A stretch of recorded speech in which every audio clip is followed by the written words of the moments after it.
capacete, luvas, não esquecendo o sinalizador da bicicleta, não esquecendo de andar sempre pelo cantinho. Se você não tem nada desses acessórios, ande pelo cantinho com toda a segurança. Fique esperto, o percurso é bonito, é longo, o asfalto é estreitinho, mas dá para fazer a caminhada bonita. Sempre atrás das motos da polícia militar, que são os batedores. Vocês vão ter que seguir esse carro branco que sai na frente, ok, os ciclistas? Boa caminhada para vocês. Deus acompanha a todos.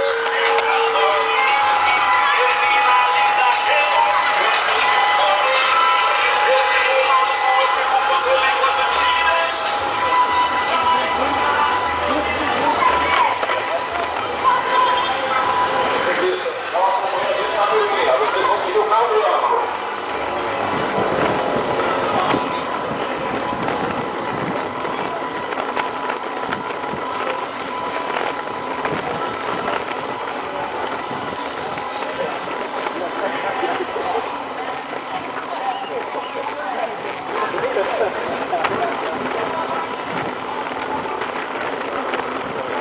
Bicicleta tem moral mesmo não, né? Já caminhada passou e já libera a rua.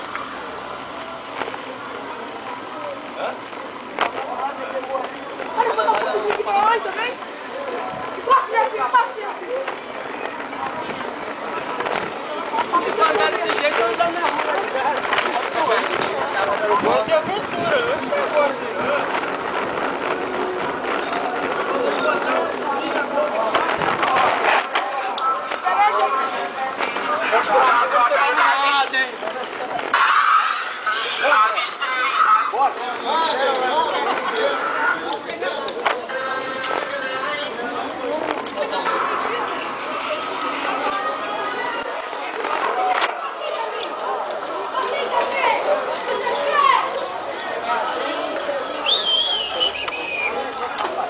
É carreata agora, eles vão fazer também? Pô, cadê o maluco?